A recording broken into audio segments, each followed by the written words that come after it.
রাষ্ট্রবিজ্ঞান 2025-এ দ্বাদশ শ্রেণীর জন্য বিচার বিভাগের স্বাধীনতা ও সমীক্ষা। বিচার বিভাগের সমীক্ষা বলতে কী বোঝো? বিচার বিভাগের স্বাধীনতা কিভাবে সংরক্ষণ করা যায় তা ব্যাখ্যা করো। প্রশ্নটা এসেছিল 2017 সালে 2+6 মার্কসের। উত্তর: ভূমিকা। যে কোনো শাসন ব্যবস্থায় ব্যক্তি স্বাধীনতার সংরক্ষণ, আইনের ব্যাখ্যা প্রদান, আইন ভঙ্গকারীকে শাস্তি প্রদান, সংবিধানের পবিত্রতা রক্ষা তথা গণতান্ত্রিক পরিমণ্ডলের রক্ষা করায় বিচার বিভাগের গুরুত্ব অপরিসীম। বর্তমানে সরকারের 3টি বিভাগের মধ্যে পূর্ণরূপে না হলেও আংশিক রূপে ক্ষমতা স্বতন্ত্রীকরণ নীতির প্রয়োগের ফলে বিচার বিভাগীয় সমীক্ষা এবং বিচার বিভাগের স্বাধীনতা রক্ষার প্রসঙ্গটি অত্যাধিক গুরুত্বপূর্ণ হয়ে উঠেছে। সংবিধান বিচার বিভাগীয় সমীক্ষার স্বীকৃতির মাধ্যমে যেমন বিচার বিভাগ কর্তৃক আইন বিভাগ ও শাসন বিভাগের স্বৈরাচারের বিরুদ্ধে আংশিক হলেও নিয়ন্ত্রণ কায়েম করতে পারে, ঠিক তেমনই বিচার বিভাগের স্বাধীনতা প্রদানের মাধ্যমে বিচার বিভাগকে আইন বিভাগ ও শাসন বিভাগের প্রভাবমুক্ত করে গণতন্ত্র প্রতিষ্ঠার পথ সুগম করে। বিচার বিভাগীয় সমীক্ষা। আইন বিভাগ যদি এমন কোনো আইন প্রণয়ন করে বা শাসন বিভাগ যদি এমন কোনো নির্দেশ বা আদেশ জারি করে যা সংবিধানের কোনো ধারার বিরোধী, তাহলে সেই আইন, আদেশ বা নির্দেশকে সংবিধানের ব্যাখ্যা প্রদানের মাধ্যমে বাতিল করার যে ক্ষমতা বিচার বিভাগের হাতে আছে তাকেই বিচার বিভাগীয় পর্যালোচনার বা সমীক্ষার অধিকার বলে। এক্ষেত্রে একটা কথা উল্লেখযোগ্য যে এই প্রশ্নটা অনেক সময় শর্ট কোশ্চেনেও আসে, তাই যদি শর্ট কোশ্চেনের বেসিক্সে উত্তর দিতে হয় তাহলে কোন অংশটুকু লিখতে হবে সেটাকে আমি অন্য কালারিং করে বুঝিয়ে দিয়েছি। তাহলে বিচার বিভাগীয় সমীক্ষা। আইন বিভাগ যদি এমন কোনো আইন প্রণয়ন করে বা শাসন বিভাগ যদি এমন কোনো নির্দেশ বা আদেশ জারি করে যা সংবিধানের কোনো ধারার বিরোধী, তাহলে সেই আইন, আদেশ বা নির্দেশকে সংবিধানের ব্যাখ্যা প্রদানের মাধ্যমে বাতিল করার যে ক্ষমতা বিচার বিভাগের হাতে আছে তাকে বিচার বিভাগীয় পর্যালোচনার বা সমীক্ষার অধিকার বলে। জুডিশিয়াল রিভিউও বলা হয়। অর্থাৎ আইনসভা কর্তৃক প্রণীত কোনো আইন বা শাসন বিভাগ কর্তৃক প্রদত্ত কোনো আদেশ বা নির্দেশের সাংবিধানিক বৈধতা পরীক্ষা করা এবং প্রয়োজনে অসাংবিধানিকতার দায়ে সেই সংশ্লিষ্ট আইন, আদেশ বা নির্দেশ বা তার অংশবিশেষকে অকার্যকর করার বিচার বিভাগের বিশেষ ক্ষমতাকে বিচার বিভাগীয় পর্যালোচনার অধিকার বা জুডিশিয়াল রিভিউ বলা হয়। বিচার বিভাগ সংবিধানের মান্যতা ও আধিপত্য রক্ষা, আইন বিভাগ ও শাসন বিভাগের স্বৈরাচার রোধ, নাগরিকদের মৌলিক অধিকার রক্ষা তথা ব্যক্তি স্বাধীনতার রক্ষা এবং যুক্তরাষ্ট্রীয় পরিকাঠামোর কেন্দ্রায়ন রোধ করার জন্য এই ক্ষমতার সুব্যবহার করে। এই ক্ষমতার ব্যবহার করে সংবিধান সংশোধনী আইনকেও অবৈধ বলে ঘোষণা করা যায়। অর্থাৎ আইন বিভাগ যদি কোনো স্বৈরাচারী আইন প্রণয়ন করে যা সংবিধানের কোনো ধারার বিরোধী বা শাসন বিভাগ যদি এমন কোনো নির্দেশ বা আদেশ দেয় যা সংবিধানের কোনো ধারার বিরোধী, তাহলে সংবিধানের ব্যাখ্যাকর্তা এবং রক্ষাকর্তা রূপে বিচার বিভাগ সংবিধানকে ব্যাখ্যা করে সেই আইনকে বা আদেশ বা নির্দেশকে অবৈধ বলে ঘোষণা করতে পারে। বিচার বিভাগের এই ক্ষমতাকে বলা হয় বিচার বিভাগীয় সমীক্ষার অধিকার বা বিচার বিভাগীয় পর্যালোচনার অধিকার বা জুডিশিয়াল রিভিউ। এই ক্ষমতাটার প্রয়োগ করার কতগুলি মূল কারণ বা মূল উদ্দেশ্য রয়েছে। প্রথম উদ্দেশ্য হলো সংবিধানের মান্যতা ও আধিপত্য রক্ষা করা, মানে আইন বিভাগই দেশের সর্বেসর্বা নয়, দেশের সর্বোচ্চ ক্ষমতার অধিকারী হলো সংবিধান। তাই সংবিধান বিরোধী কোনো আইন বা আদেশ, নির্দেশ আইনসভা বা শাসন বিভাগ জারি করলে তাকে ইনভ্যালিড বা ভয়েড বা বাতিল বা অকার্যকর বলে ঘোষণা করা যায়। তাই সংবিধানের মান্যতা এবং সংবিধানের দেশের শাসন ব্যবস্থার ওপর আধিপত্য রক্ষা করার জন্য জুডিশিয়াল রিভিউর অধিকার বিচার বিভাগ ব্যবহার করতে পারে। তাছাড়াও সংবিধানে বর্ণিত মৌলিক অধিকারগুলি সংরক্ষণের জন্য বিচার বিভাগ অনেক সময় এই জুডিশিয়াল রিভিউর অধিকার প্রয়োগ করে থাকে।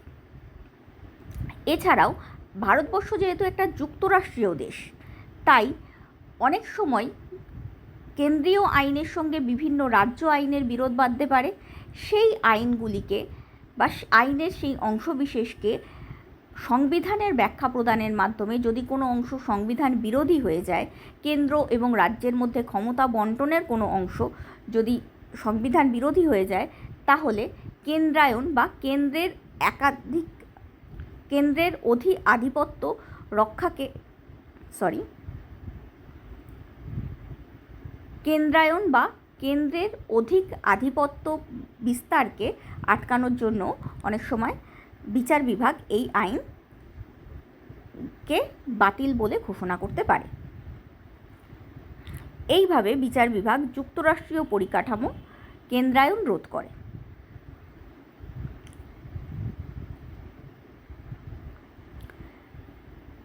বিচার বিভাগ জুডিশিয়াল রিভিউর অধিকার ব্যবহার করে সাধারণত কোনো চলতি আইন বা কোনো নতুন আইন, প্রচলিত কোনো আইন বা কোনো নতুন আইন অথবা এমনকি সংবিধান সংশোধনী আইনকেও বাতিল বলে ঘোষণা করতে পারে। তাছাড়া শাসন বিভাগ কর্তৃক প্রদত্ত কোনো আদেশ, নির্দেশ ইত্যাদিকেও অবৈধ বলে ঘোষণা করতে পারে। বিচার বিভাগীয় পর্যালোচনার উদাহরণ: কেশবানন্দ ভারতী মামলায় প্রদত্ত রায় অনুসারে আইনসভা সংবিধানের সকল অংশ সংশোধন করতে পারলেও সংবিধানের মূল কাঠামোর পরিবর্তন সাধক কোনোরূপ সংশোধনী আইন প্রণয়ন করতে পারবে না। যেটা আমি বললাম এক্ষুনি, যে বিচার বিভাগ এর মাধ্যমে সংবিধানের মান্যতা ও আধিপত্য রক্ষা করে, সেই আধিপত্য রক্ষা করারই একটা উদাহরণ হলো এটা। এছাড়া কোয়েলহো বনাম তামিলনাড়ু রাজ্য মামলায় প্রদত্ত রায় অনুসারে মৌলিক অধিকার বিরোধী সংবিধানের নবম তফসিল অনুসারে প্রণীত কোনো আইনের বৈধতা নিয়ে আদালতে প্রশ্ন তোলা যেতে পারে।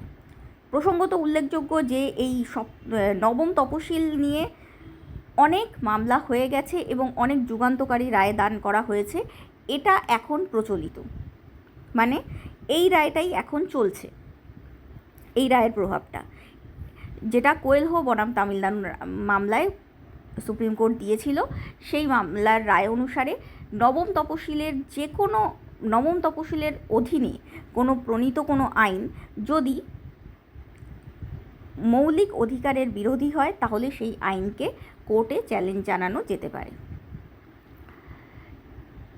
এছাড়া সাম্প্রতিকতম উদাহরণ হলো 2015 সালে সুপ্রিম কোর্ট সংশোধিত তথ্য প্রযুক্তি আইন 2000-এর 66 এ নং ধারা বাতিল করে। এই ধারায় কম্পিউটার, মোবাইল ফোন বা ট্যাবলেটের মাধ্যমে আপত্তিকর বার্তা পাঠানোয় শাস্তি বিধান করা হয়েছিল। এই ধারাটি সংবিধানের 19(2) অর্থাৎ বাক স্বাধীনতা ধারার বিরোধী বলে সুপ্রিম কোর্ট এই ধারাটিকে বাতিল করেছিল। এখানে আরও একটা কথা উল্লেখযোগ্য যে এই জুডিশিয়াল রিভিউ বা বিচার বিভাগীয় পর্যালোচনা, এই পর্যালোচনা সম্পর্কিত ধারণাটা সর্বপ্রথম মার্কিন যুক্তরাষ্ট্র থেকেই এসেছিল। মার্কিন যুক্তরাষ্ট্রের জুডিশিয়াল রিভিউ বা বিচার বিভাগীয় পর্যালোচনার অধিকারের সঙ্গে ভারতের জুডিশিয়াল রিভিউ বা বিচার বিভাগীয় পর্যালোচনার অধিকারের অনেক তফাৎ রয়েছে। মার্কিন যুক্তরাষ্ট্রের সুপ্রিম কোর্ট অনেক বেশি ক্ষমতার অধিকারী এদিক থেকে বলতে গেলে। মার্কিন যুক্তরাষ্ট্রের সুপ্রিম কোর্ট কোনো আইনকে শুধুমাত্র সংবিধান বিরোধী বলেই বাতিল করতে পারে তা নয়, সেই আইন যদি ন্যায়নীতির বিরোধী হয় তাহলেও বাতিল করতে পারে। কিন্তু ভারতবর্ষের সুপ্রিম কোর্ট শুধুমাত্র সংবিধানের সীমাবদ্ধতার মধ্যেই কাজ করে, অর্থাৎ কোনো আইন যদি শুধুমাত্র সংবিধান বিরোধী হয় তবেই সেই আইনকে বাতিল করা যায়। ন্যায়নীতি বিরোধী হলে ভারতবর্ষের সুপ্রিম কোর্ট সেই আইনকে বাতিল করতে পারে না। এক্ষেত্রে মার্কিন সুপ্রিম কোর্ট ভারতের সুপ্রিম কোর্টের থেকে বেশি ক্ষমতার অধিকারী।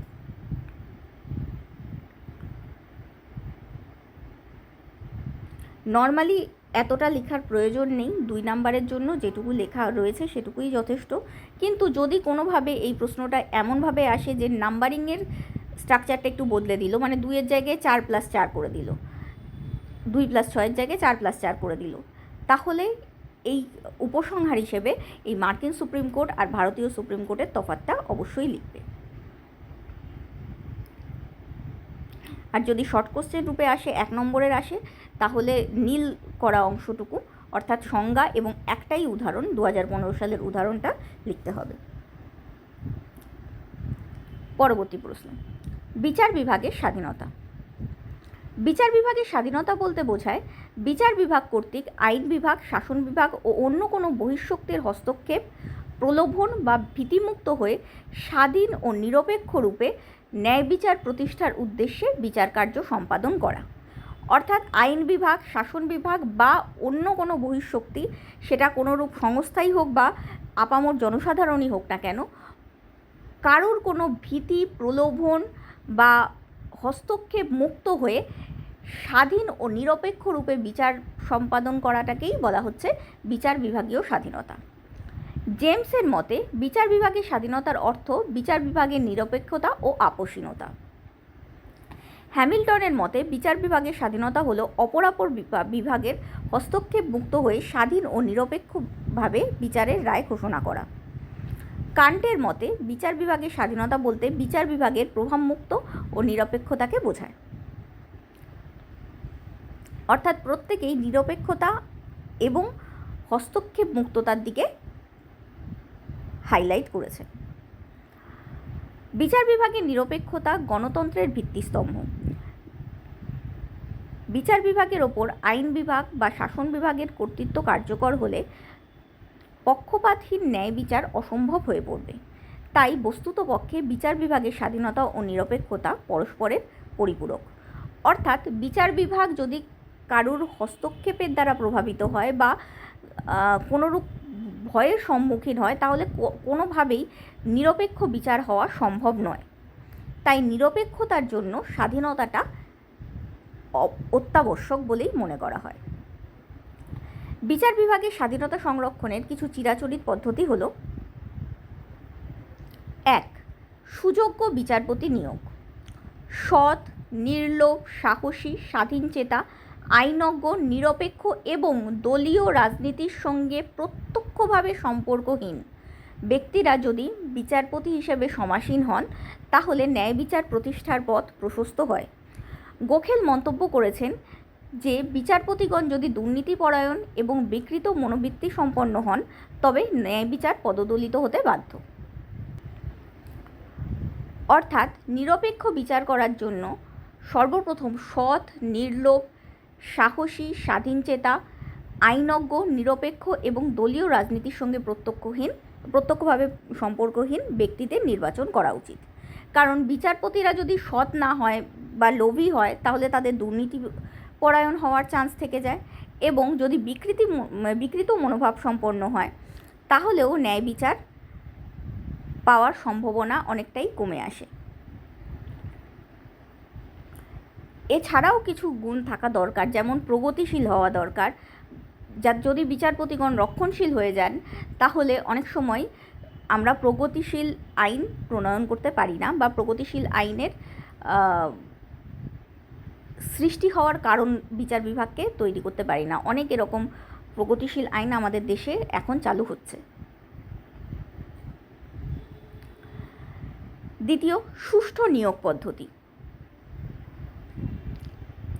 বিচারপতিদের নিয়োগ পদ্ধতির ওপরেও বিচার বিভাগের স্বাধীনতা ও নিরপেক্ষতা বহুলাংশে নির্ভরশীল। সাধারণত 3টি পদ্ধতি অনুসারে বিচারপতিদের নিয়োগ করা যায়, যথা: 1. জনগণের দ্বারা প্রত্যক্ষভাবে নির্বাচন। মার্কিন যুক্তরাষ্ট্রের কয়েকটি অঙ্গরাজ্যে এবং সুইজারল্যান্ডের নিম্ন আদালতগুলির ক্ষেত্রে জনগণের প্রত্যক্ষ ভোটে বিচারপতি নির্বাচন করার পদ্ধতি অবলম্বন করা হয়, কিন্তু এই পদ্ধতি অতিমাত্রায় ত্রুটিযুক্ত বলে অধ্যাপক ল্যাস্কি, গার্নার প্রমুখ রাষ্ট্রবিজ্ঞানী এই পদ্ধতিকে সমর্থন করেননি, কারণ জনগণ ভাবাবেগে আপ্লুত হয়ে যোগ্যতা ও দক্ষতার পরিবর্তে জনপ্রিয়তার উপর ভিত্তি করে বিচারপতি নির্বাচন করতে পারে, ফলে বিচার বিভাগের দক্ষতা হ্রাস পায়।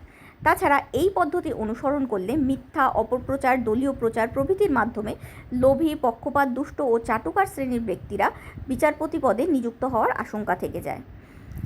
এই জাতীয় ব্যক্তিরা পুনর্নির্বাচনের আশায় ন্যায়নীতি উপেক্ষা করে সংশ্লিষ্ট দল তথা জনগণের সাময়িক ভাবাবেগকে সন্তুষ্ট করতে বিচার কার্য সম্পাদন করে, ফলে ন্যায় বিচার প্রতিহত হয়। বিচারপতিদের নিয়োগ পদ্ধতি যদি শাসন বিভাগ এবং আইন বিভাগের হস্তক্ষেপ মুক্ত না হয়, তাহলে সবসময় নিযুক্ত হওয়ার চেষ্টায় বা পুনর্নির্বাচনের জন্য বিচারপতিরা দুর্নীতিপরায়ণ হতে পারেন। নিয়োগ পদ্ধতি হিসেবে 3 ধরনের নিয়োগ পদ্ধতিকে সারা পৃথিবী জুড়ে ফলো করা হয়। প্রথম, জনগণের দ্বারা প্রত্যক্ষ নির্বাচন, দ্বিতীয় আইনসভার দ্বারা নির্বাচন এবং তৃতীয় হলো শাসন বিভাগ দ্বারা নির্বাচন। প্রথম পদ্ধতিটা যদি বলতে চাই, তাহলে মার্কিন যুক্তরাষ্ট্রের কয়েকটি অঙ্গরাজ্যে এবং সুইজারল্যান্ডের কিছু নিম্ন আদালতগুলির ক্ষেত্রে জনগণের প্রত্যক্ষ ভোটে বিচারপতি নির্বাচন করা হয়, কিন্তু এক্ষেত্রে কিছু ত্রুটি রয়ে যায়। যেমন, জনগণ ভাবাবেগে আপ্লুত হয়ে যোগ্যতা ও দক্ষতার বিচার না করেই অনেক সময় জনপ্রিয়তার ভিত্তিতে বিচারপতি নির্বাচন করেন। এরকম অনেক ক্ষেত্রেই দেখা গেছে যে জনপ্রিয় লোক সুযোগ্য নেতা নিশ্চয়ই হতে পারেন, কিন্তু সুযোগ্য বিচারপতি অনেক ক্ষেত্রেই হন না। তাছাড়া এই পদ্ধতি অবলম্বন করলে যেহেতু জনগণ ভাবাবেগে আপ্লুত হয়ে ভোট করেন, সেহেতু জনগণকে প্রভাবিত করার জন্য মিথ্যা প্রচার, অপপ্রচার, দলীয় প্রচার প্রভৃতির মাধ্যমে লোভী, পক্ষপাত, দুষ্ট, চাটুকার শ্রেণীর ব্যক্তিরা এই বিচারপতি পদে নিযুক্ত হওয়ার আশঙ্কা থেকে যায়। এই ধরনের ব্যক্তিরা পুনর্নির্বাচনের আশায় ন্যায়নীতিকে উপেক্ষা করে সংশ্লিষ্ট দলকে বা জনগণের সাময়িক ভাবাবেগকে সন্তুষ্ট করার জন্যই বিচারকার্য সম্পাদন করেন, ফলে ন্যায় বিচার সম্ভব হয় না। দ্বিতীয় পদ্ধতি হলো আইনসভার দ্বারা নির্বাচন পদ্ধতি। সুইজারল্যান্ড, আলবেনিয়া, বুলগেরিয়া, বলিভিয়া প্রভৃতি রাষ্ট্রে আইনসভা কর্তৃক বিচারপতিদের নির্বাচন করা হয়। এরূপ নির্বাচনের ফলে আইনসভার সংখ্যাগরিষ্ঠ দলের নেতা মন্ত্রীরাই এরূপ নির্বাচনের ফলে আইনসভার সংখ্যাগরিষ্ঠ দলের মনোনীত ব্যক্তিরাই বিচারক পদে নির্বাচিত হন, বা আইনসভার সংখ্যাগরিষ্ঠ দলের নেতা বা মন্ত্রীদের পৃষ্ঠপোষক ব্যক্তিরাই বিচারক পদে নির্বাচিত হন। স্বাভাবিকভাবেই তারা আইনসভার সংখ্যাগরিষ্ঠ দলের স্বার্থ ও আইনসভার কর্তৃত্বকে ন্যায়ের থেকে বেশি গুরুত্ব প্রদান করেন, ফলে তাদের পক্ষে নিরপেক্ষ বিচার করা সম্ভব হয় না। তাছাড়া আইনসভার সংখ্যাগরিষ্ঠ দলের সদস্যরা নিজেদের সমর্থকদের মধ্যে থেকে বিচারপতি নির্বাচন করেন। এজন্য অনেক সময় সুযোগ্য ব্যক্তিরা, অর্থাৎ অন্য দলের ব্যক্তিরা বা নিরপেক্ষ ব্যক্তিরা বিচারপতি হিসেবে নির্বাচিত হওয়ার সুযোগ পান না। তাই লেস্কি এই পদ্ধতিকেও সমর্থন করেননি।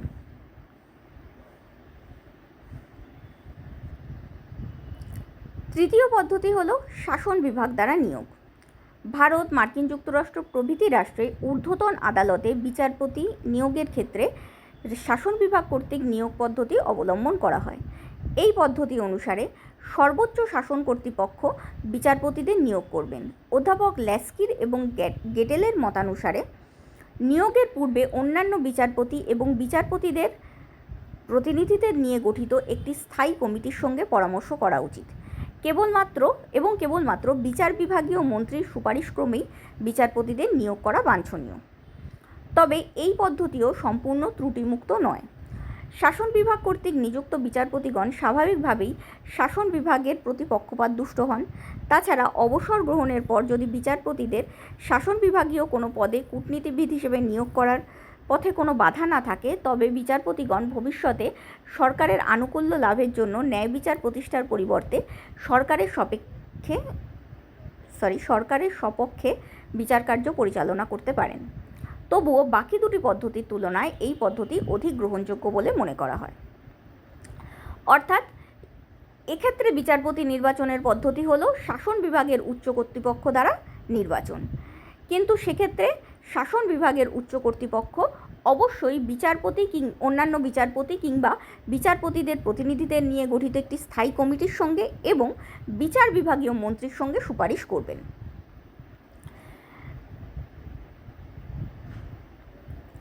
ভারতবর্ষের রাষ্ট্রপ্রধান অর্থাৎ প্রধানমন্ত্রীর সুপারিশক্রমে অন্যান্য বিচারপতিদের পরামর্শ অনুসারে রাষ্ট্রপতি, প্রধানমন্ত্রীর সুপারিশক্রমে এবং অন্যান্য বিচারপতিদের পরামর্শ অনুসারে রাষ্ট্রপতি।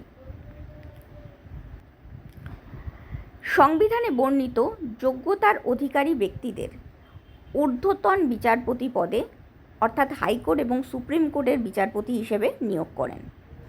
অর্থাৎ হাইকোর্ট এবং সুপ্রিম কোর্টের বিচারপতিদের যে কী যোগ্যতা থাকবে সেগুলি পূর্বে সংবিধানেই উল্লেখিত রয়েছে।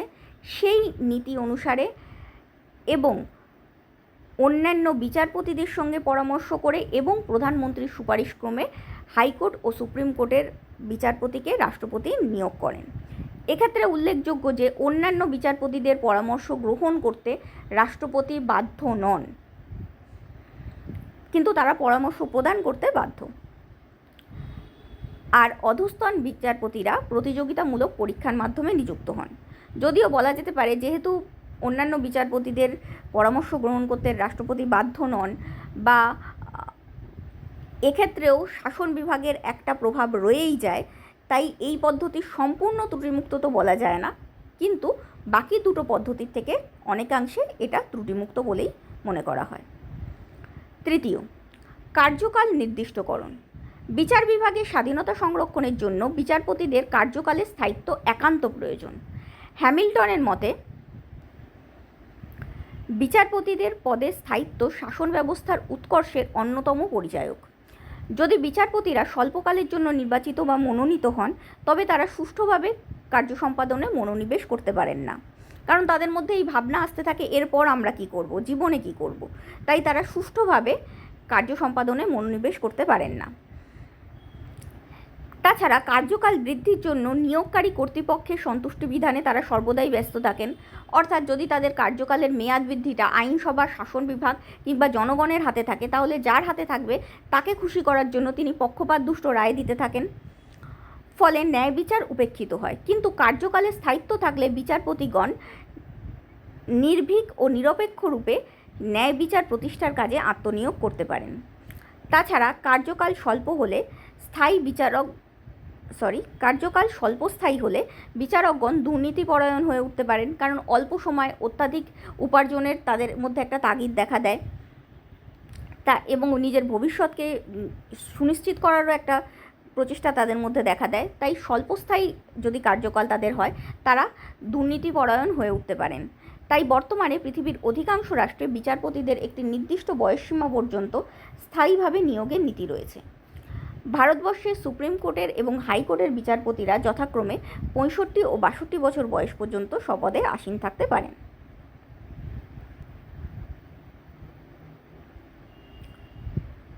পরবর্তী পয়েন্ট হলো বিচারকদের অপসারণ পদ্ধতির স্বচ্ছতা। বিচারকদের অপসারণ পদ্ধতির উপরও বিচার বিভাগের স্বাধীনতা নির্ভরশীল। অকারণে বা সামান্য কারণে আইন বিভাগ, শাসন বিভাগ বা জনগণ কর্তৃক অপসারণের ভয় বা আশঙ্কা থাকলে বিচারকদের পক্ষে নিরপেক্ষ বিচার করা সম্ভব হয় না। তাই প্রমাণিত অক্ষমতা, অযোগ্যতা, দুর্নীতি ও সংবিধান ভঙ্গ করার মতো গুরুতর অপরাধের অভিযোগের ভিত্তিতেই কেবলমাত্র নির্দিষ্ট পদ্ধতি অনুসারে নির্দিষ্ট কার্যকাল শেষ হওয়ার আগে বিচারপতিগণকে পদচ্যুত করা যায়। মার্কিন যুক্তরাষ্ট্রে ইমপিচমেন্ট পদ্ধতিতে কেন্দ্রীয় আইনসভার নিম্নকক্ষের অভিযোগের ভিত্তিতে এবং উচ্চকক্ষের বিচারে বিচারপতিদের পদচ্যুত করা যায়। ব্রিটেনে পার্লামেন্টের উভয় কক্ষের যৌথ আবেদনক্রমে রাজা বা রানী বিচারপতিদের পদচ্যুত করতে পারেন। ভারতবর্ষে রাষ্ট্রপতি সংসদের উভয় কক্ষের মোট সদস্যের সংখ্যাগরিষ্ঠতায় এবং উপস্থিত ও ভোটদানকারী সদস্যের 2/3 সমর্থনে অভিযুক্ত কোনো বিচারপতির বিরুদ্ধে গৃহীত প্রস্তাবের ভিত্তিতে সংশ্লিষ্ট বিচারপতিকে পদচ্যুত করতে পারেন। অর্থাৎ বিচারপতিদের অপসারণ পদ্ধতি হলো একটি জটিল পদ্ধতি। যদি এই পদ্ধতি জটিল না করা হয় এবং ছোটোখাটো কারণেই বিচারপতিদের অপসারণ করার ভয় বিচারপতিদের মনে থেকে যায়, তাহলে তারা কোনো দিনই নিরপেক্ষ বিচার করতে পারবেন না। যাদের হাতে তাদের অপসারণ করার ক্ষমতা আছে তাদের সন্তুষ্ট করতে সর্বদাই ব্যস্ত থাকবেন। তাই সাধারণভাবে বিচারপতিকে অপসারণ করার ক্ষেত্রে উচ্চকক্ষ এবং নিম্নকক্ষ দুজনেরই এবং শাসন বিভাগেরও হস্তক্ষেপ বা শাসন বিভাগেরও প্রভাব থাকে, যাতে 3 পক্ষের প্রভাবমুক্ত থেকেই বিচারপতিরা কার্য সম্পাদন করতে পারেন, যাতে কোনো এক ব্যক্তির হাতে বা এক বিভাগের হাতে বিচারপতিদের কার্যচ্যুত বা পদচ্যুত করার ক্ষমতা না থাকে। পঞ্চম পয়েন্ট, বিচারকদের আর্থিক নিরাপত্তা প্রদান। বিচারকদের বেতন, ভাতা ও অন্যান্য সুযোগ সুবিধার ওপর বিচার বিভাগের নিরপেক্ষতা ও স্বাধীনতা বহুলাংশে নির্ভরশীল। বিচারপতিগণ যদি স্বল্প বেতন ও ভাতা পান, তাহলে দৈনন্দিন অভাব অভিযোগ থেকে মুক্ত হয়ে তারা সুষ্ঠুভাবে বিচারকার্য সম্পাদন করতে পারবেন না। যেমন কার্যকালে স্থায়িত্ব না থাকলে তারা ভবিষ্যৎ নিয়ে চিন্তা করে বিচারকার্য সুষ্ঠুভাবে সম্পাদন করতে পারবেন না, ঠিক একই প্রকার ভবিষ্যতের বা বর্তমানের যদি আর্থিক দিক থেকে নিরাপদ না হন তাহলে তারা সুষ্ঠুভাবে বিচারকার্য সম্পাদন করতে পারবেন না। তাদের বেতন ও ভাতা পদমর্যাদা রক্ষার উপযোগী হওয়া বাঞ্ছনীয়। বিচারপতিরা স্বল্প বেতনভোগী হলে তাদের দুর্নীতিপরায়ণ হওয়ার আশঙ্কা থাকে। অর্থাৎ তাদের শুধু আর্থিক নিরাপত্তা না, তাদের সামাজিক নিরাপত্তাও দেওয়া উচিত। তাদের পদমর্যাদা রক্ষার উপযোগী অবশ্যই হতে হবে তাদের বেতন এবং ভাতা। তাছাড়া স্বল্প বেতনভোগী হলে তারা দুর্নীতিপরায়ণ হতে পারে। তাছাড়া বেতন, ভাতা এবং সুযোগ সুবিধা যদি আকর্ষণীয় না হয়, তাহলে খ্যাতনামা আইনজীবীগণ বিচারপতি পদে নিযুক্ত হতে চাইবেন না, ফলে বিচার বিভাগের দক্ষতা হ্রাস পাবে।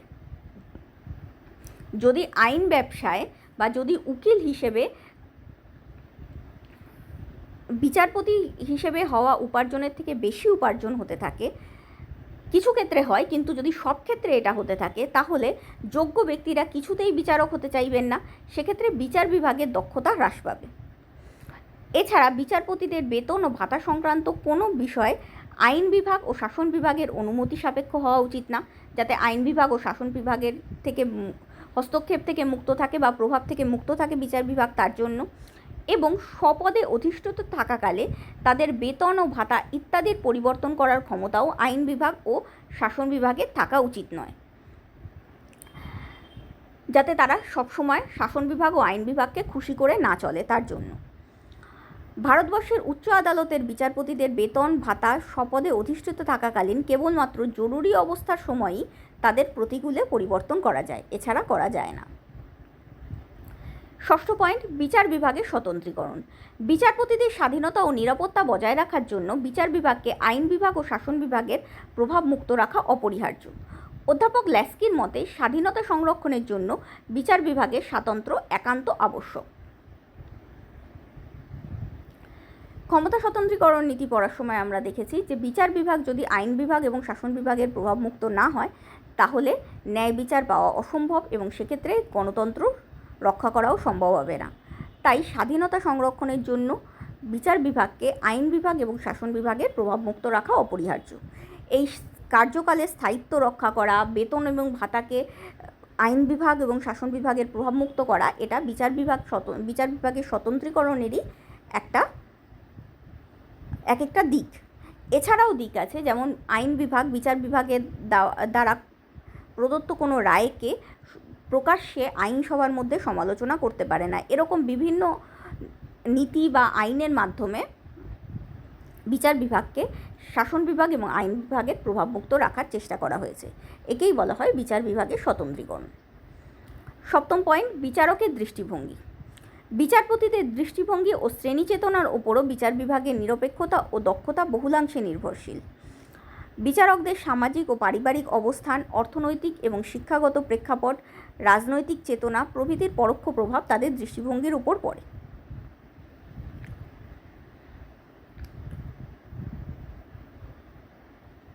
পরবর্তী পয়েন্ট, বিচারকদের সামাজিক নিরাপত্তা প্রদান।